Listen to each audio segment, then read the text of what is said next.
All right, well, we are going to go ahead and get started. First off, I just want to say thank you to all of you for joining, taking time out of your day to listen to this little seminar on 5 simple budgeting tips for the new year. So my hope is that you can at least walk away with one new thing that you learned, or maybe something that you want to start doing yourself. I kind of took this time of year to really, I guess I asked myself the question, like, what would be helpful as we enter the end of the year? We're walking into a new year. What would be helpful that I can share with you all? And so I took this time of year to do the 5 simple budgeting tips for the new year. You know, they always say a new year, a new you. So the goals that I have, again, I really just simply want to share with you some 5 simple budgeting tips that you can implement either starting in 2022. Maybe you want to start them tomorrow. Either way, I just want to give you the tips so that you have that in your back pocket. And then I also want to provide that checklist of annual to-dos. There's a few things that I think when you think of finances that are good to do on an annual basis. So I'll share those with you as well. So jumping right in, the question that I'm asked probably most frequently when it comes to budgeting is where to start. What do I do? How do I do this? You know, we're all used to receiving that paycheck. We all know that the bills have to get paid, but how do I create where I should spend my money, or you know, just getting started is a tough one to cross off your list. So really breaking it down into this first step, you want to calculate what your monthly income is after taxes. So it's adding up the last 2 months. Maybe you want to go 3 months worth of your paychecks. You divide that number by the number of paychecks to get your average net pay. And then you multiply that by 2, or if you did go 3 months, you would multiply it by 3 to calculate out, you know, what your average monthly take home is. So this would be after taxes. This would be after any type of deductions, insurance, retirement, anything like that. So this is truly what your pay was on the last, you know, 2-3 months worth of paychecks. Now, one thing I do want to note, if you are paid on a biweekly basis, do not use a month in which there are 3 paychecks, because that will over fluctuate what your true monthly take home pay is. There's 2 months out of every year if you're paid biweekly where there are 3 pay periods. So definitely don't use one of those. Just use one where you receive 2 months worth, or two paychecks. So I just threw in an example at the bottom, just kind of how you calculate out. You add up your totals, you divide it by the number of paychecks, you times it by the number of months, and that's where you're going to get essentially your average net take home pay over 2 months. Again, you can use the 3 months if you would like to. So this just gives you kind of that starting point, because you don't want to take your hourly pay or your salary pay before any deductions, because you're not truly using that money to pay your bills or pay your expenses. So that's where the key on that is to take your take home pay and what you truly get deposited in your accounts. Step 2, this is where you want to identify your fixed and variable expenses. So we describe fixed expenses as those that don't change. These would be like your rent every month, your mortgage, any type of car payments, student loan debt that you're paying, any other personal loan payments. Maybe your credit card payments don't change or don't increase over time, but you're going to want to use your highest credit card payment if you put this in the fixed category. Subscriptions count. So think of like Netflix, your Hulu's, HBO Max, any of those subscriptions that you have on a monthly basis. Those would all go into that category of fixed expenses. Your variable expenses are ones that do change. Groceries, as much as we all want groceries to be that same number or same amount every single month, they vary. Your entertainment budget can vary. So maybe one month you decided you didn't want to go out as much and you didn't go out to dinner, but then the next month you made up for it and went out a couple extra times. Utilities can be considered a variable. As we move into the winter months, we're not necessarily sure what that next electric bill might look like. Gas that we put in our vehicles to get to work or get to go see friends and family, those are variable expenses. Clothing can be a variable expense. Excuse me.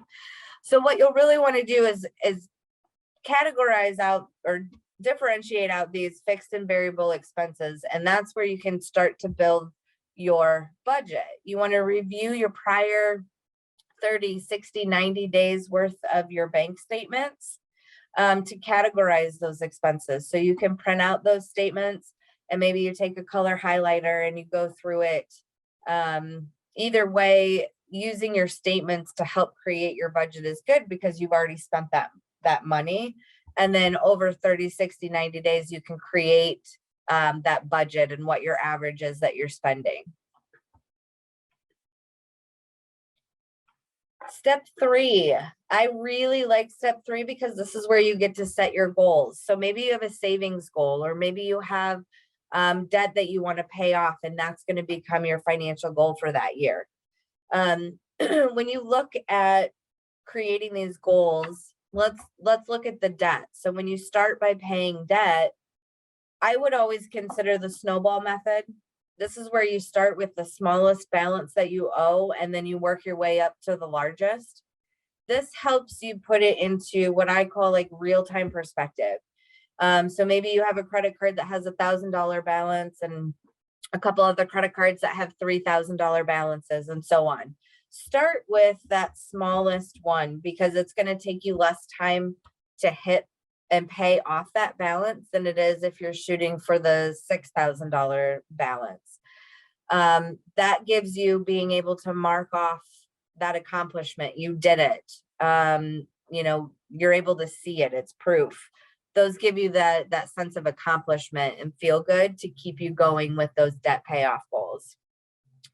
Now, when setting your goals for savings, you want to take a look at whether or not it's a short-term savings plan or if it's a long-term savings plan. So setting those goals, a short-term might be, you know what, I've had a heck of a year this year, and in 12 or 18 months, I want to take a vacation, and you figure out how much you're going to need to save over the next 12 to 18 months to be able to take that vacation. We're in the holiday season, so maybe holidays are something that you want to save for. You want to set aside, $20 from every paycheck to go into that so that when it comes to December 1st, you have all your money that you're going to spend for the holidays. Maybe you're starting out and you want to build that emergency fund. I think a great place to start, a great dollar amount to start with on an emergency fund would be to have $1,000 in there, and then maybe you can move your goals to either paying off some debt or increasing other savings areas that you have. Home improvements, car payments, those are all examples of what could be considered a short-term savings goal. And then you have your long-term savings goal. So maybe this is retirement. Maybe you recently bought a home and you want to pay off your 30-year mortgage in 15 or 20 years. Maybe you have this dream of starting your own business. So those are all things that would be considered a long-term. Anything probably outside of 5 years might be considered a long-term savings plan. I consider anything between today and 5 years to be that short-term savings plan. So really evaluating what your priorities are. Are they paying off debt or are they building that savings fund will help you, reach your goals and hit your accomplishments. Step 4 of creating that budget. This is where you'll want to record your spending. So it's a lot of time. I see it a lot where people just become so used to you whipping out that debit card, and they're just going to buy it. They don't think twice about it. Maybe you're just going to whip out that credit card and say to yourself, "Oh, I'm just going to pay. I'll pay that off on payday," and then you don't. So a lot of times spending can become too easy. So you just rely on that plastic to get you through your day and buy the things that you want or that you need.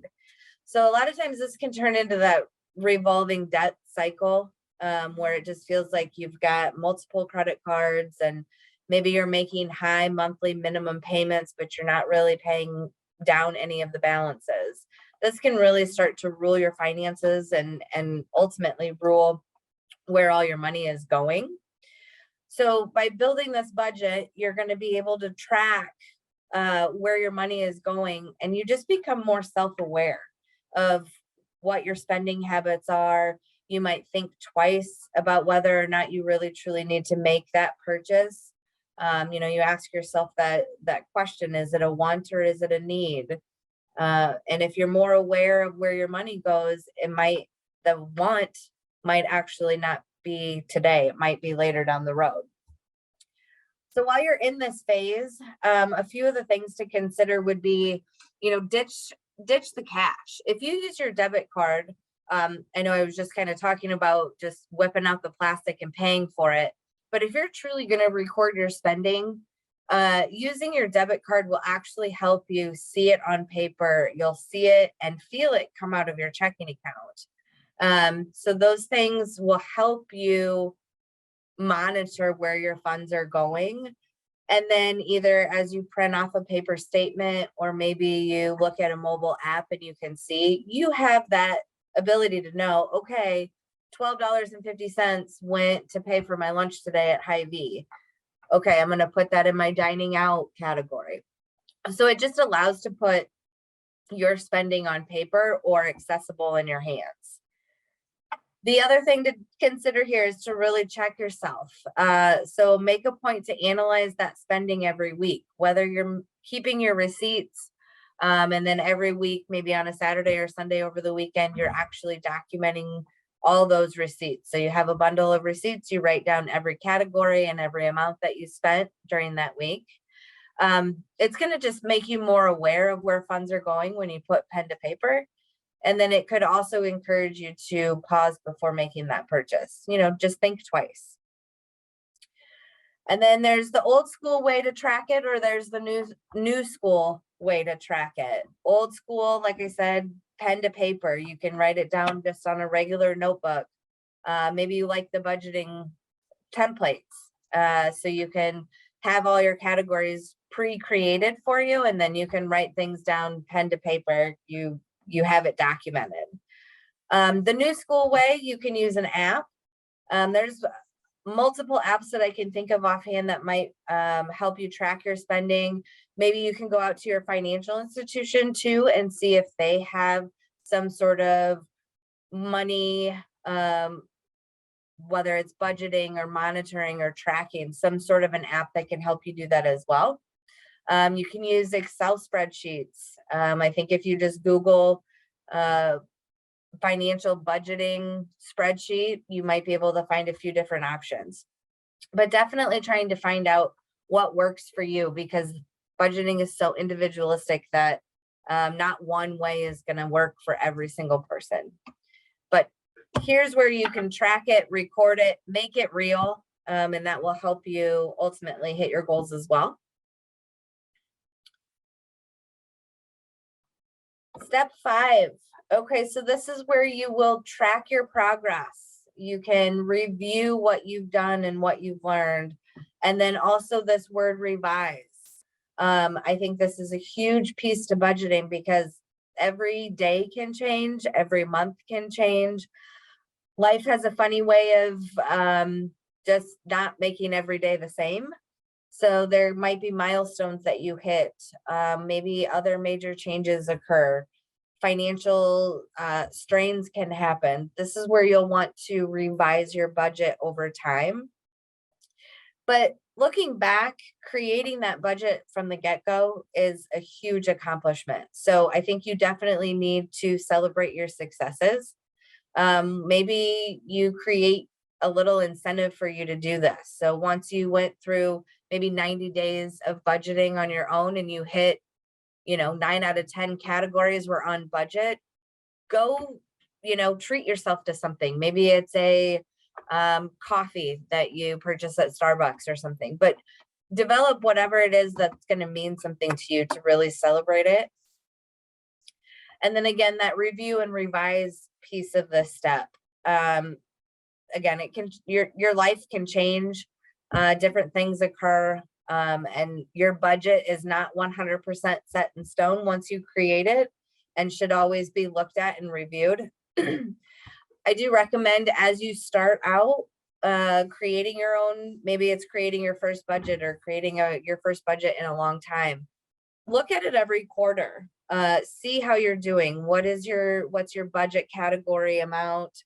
What's your actual category amount?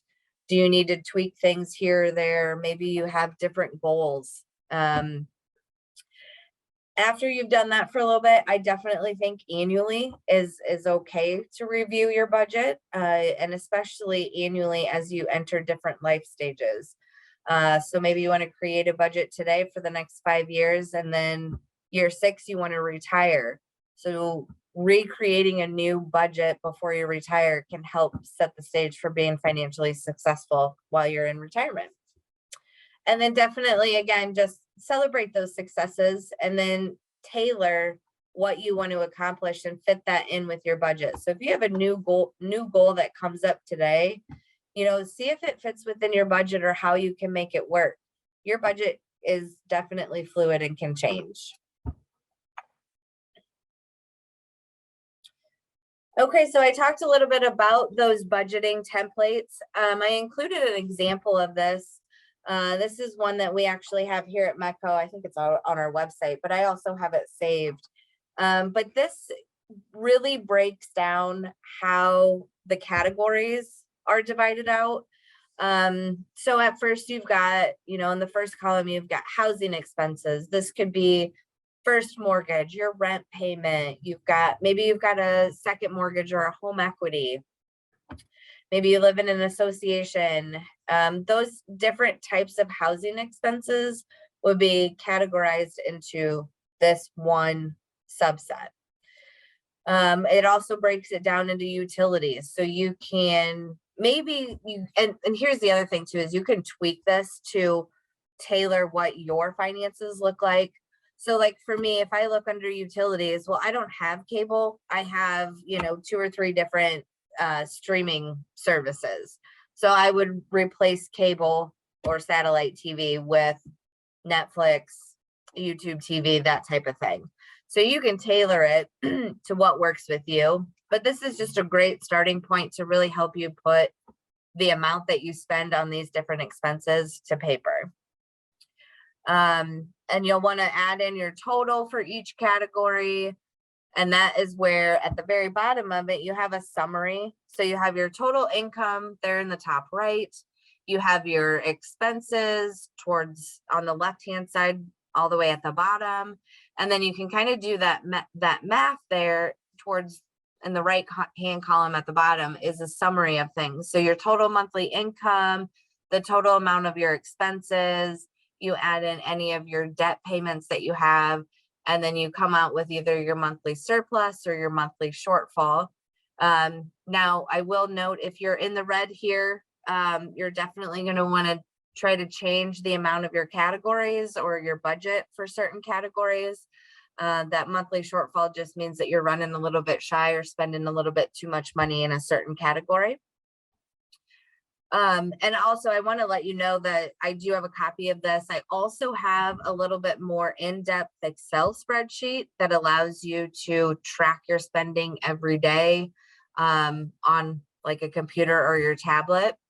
So I would be more than happy to share that with everybody. So if you want a copy of either this spreadsheet, that Excel spreadsheet that I have, feel free to email me, let me know that you want it, and I will send that out to everybody. But again, this is just an example of what one looks like. So I wanted to share. I think at this point too, I'm going to kind of pause and see if we have any questions.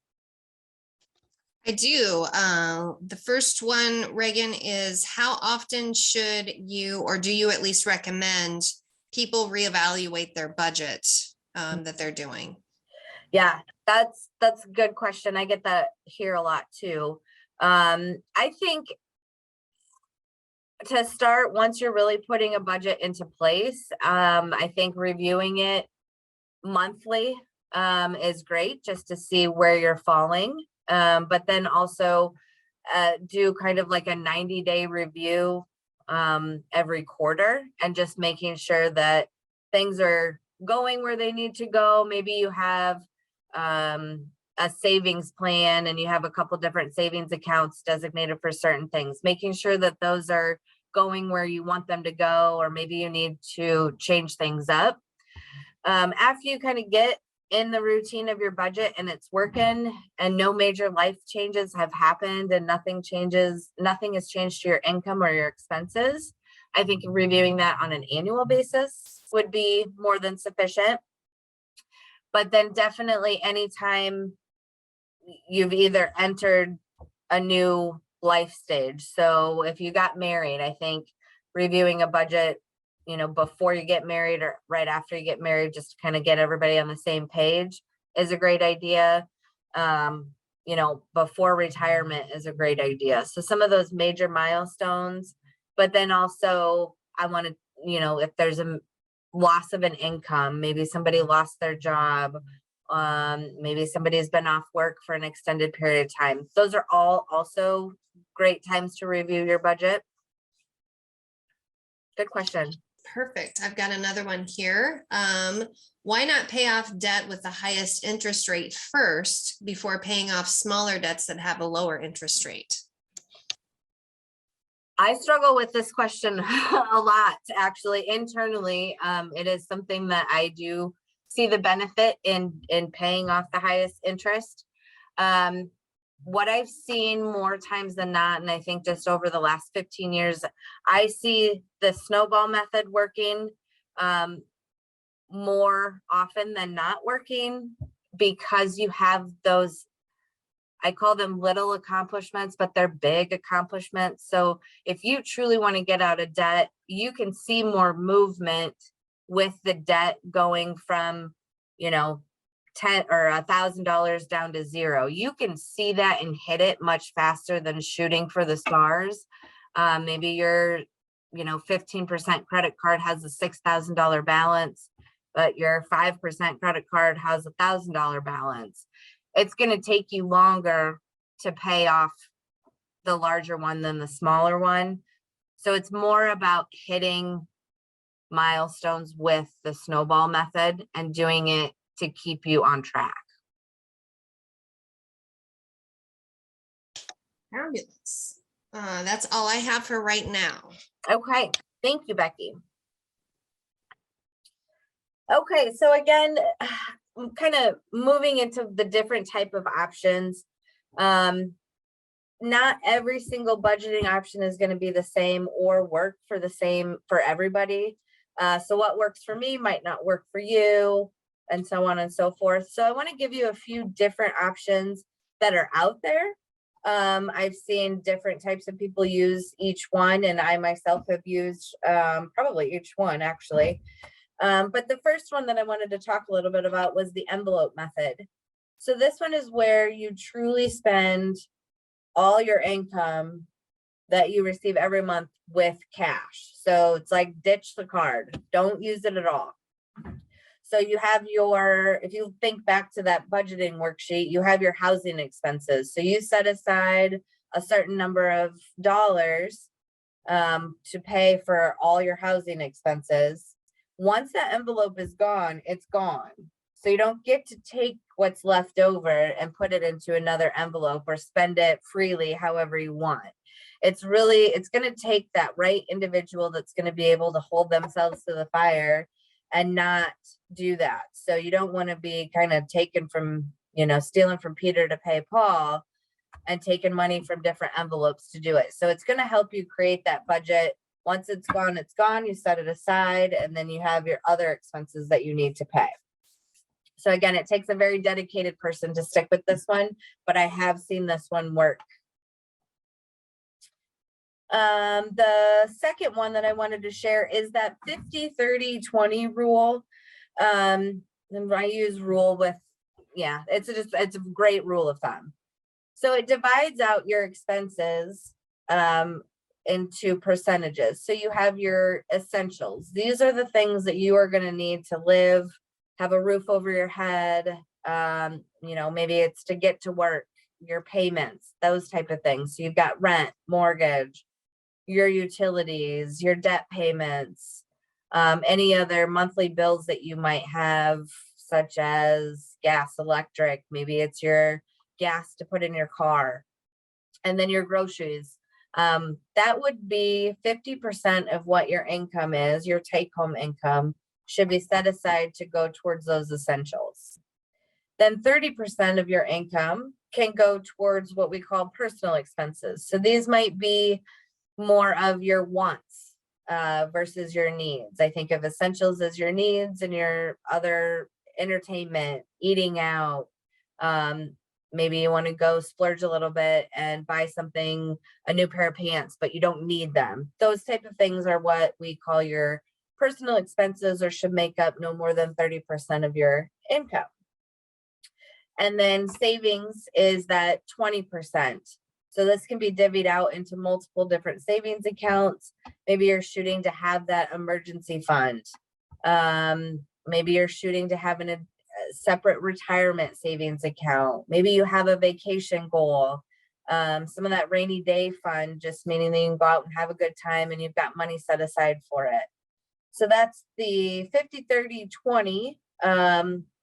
And these are all great options too. So like I said, it's just trying to find that one that would work for you. This last one that I have, I actually really do like this one as well. This means that every dollar of your income has a purpose. So it doesn't mean that you spend it, but every dollar goes into a category at the end of the month and you have $0 left over. So this is a great one when you're starting that snowball method, or you want to really truly work to pay off debt. At the end of the month, if you have any funds left over, all that remaining funds should be designated to go towards that debt if you're wanting to pay that off. Maybe you don't have any debt, which is awesome. Congratulations. But if you don't have any debt and you have remaining money left over, that can be designated to go into your rainy day fund, your emergency fund. Maybe it's savings, those type of things. But every dollar is designated and goes somewhere. So at the end of the month, you do not have any remaining funds from your income. Any questions on the different types or options of budgeting? No, but I did have another question, Reagan. If you find when you're doing your budgeting that you're running a deficit, are there any like initial steps that you would recommend they take to, I guess, get back in the black? Yeah, so that's a good question and happens very frequently. I think a lot of it comes down to looking at some of the variable expenses that we had talked about at the beginning. So maybe it's, you have to figure out exactly how much you're short, if you will. And then it's really prioritizing those needs versus wants. So maybe you have to skim a little bit on the grocery bill, or, gas is one of those things that's expensive right now too, and is kind of changing budgets for people. So maybe it's, you don't get to take that trip across town, to save a few dollars. It's really looking at what I would call those variable expenses. It's analyzing some of the needs versus the wants, subscriptions, those type of things. You might need to cut some of that fat or extra spending until you can get that to an even zero.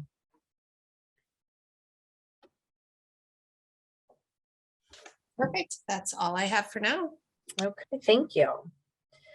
Okay, so a couple of my other things that I wanted to share with everyone are just a few of those items that I think are a good time. The end of the year, beginning of the year is a good time to really just take a look at everything.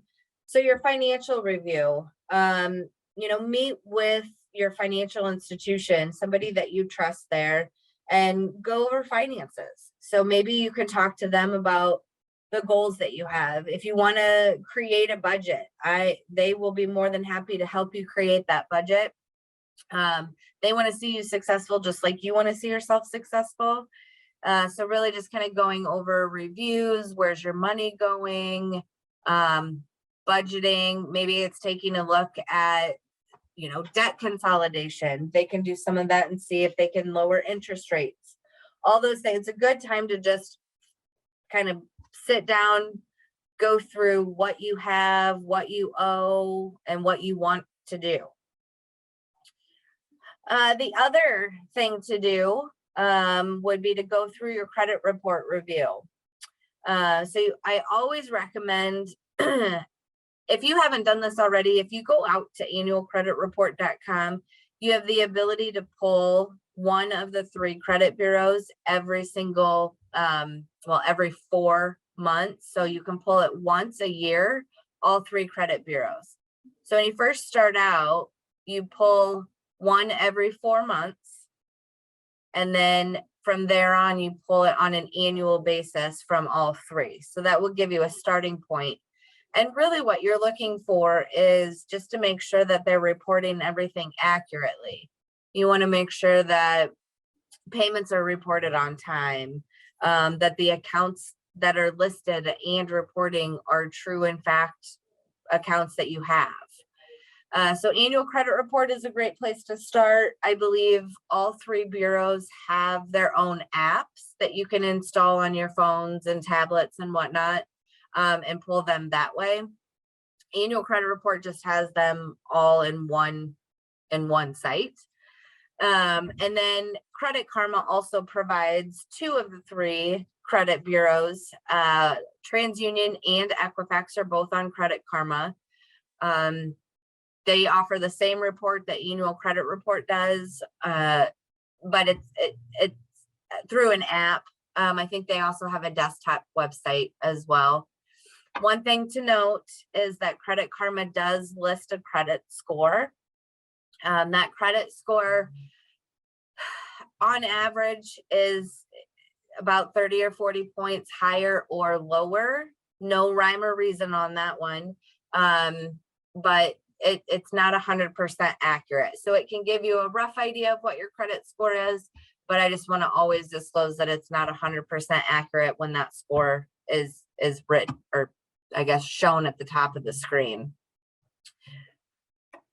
And then the other thing to do on an annual basis, this is a good time to take a look at your insurance. So contact your agent, even sit down and go through all the different policies that you have, what's covered, what's not covered, go through discounts. I'm meeting with mine next weekend actually, and just kind of go through, make sure that we don't have too much coverage, make sure that we have enough. They came up with a couple different ideas to share with us. So I think, just reaching out to your local agent, and they will, take a look at everything to make sure that they're doing everything that they can to protect you as well. I also say, consider getting a second or a third quote on some of the policies that you have, or premiums that you have. It's never a bad idea just to get a couple different opinions and see if either they can help save you some money or potentially provide more coverage for you that would work best with your lifestyle. And I should note too, if there's anything that you have questions about that you want to maybe just reach out to me, feel free to email me, call me, anything. I'll help you any way that I possibly can.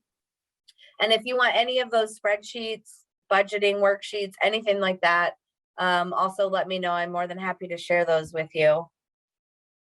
But most of all, thank you all for attending. You're all pros, so go out and budget in 2022.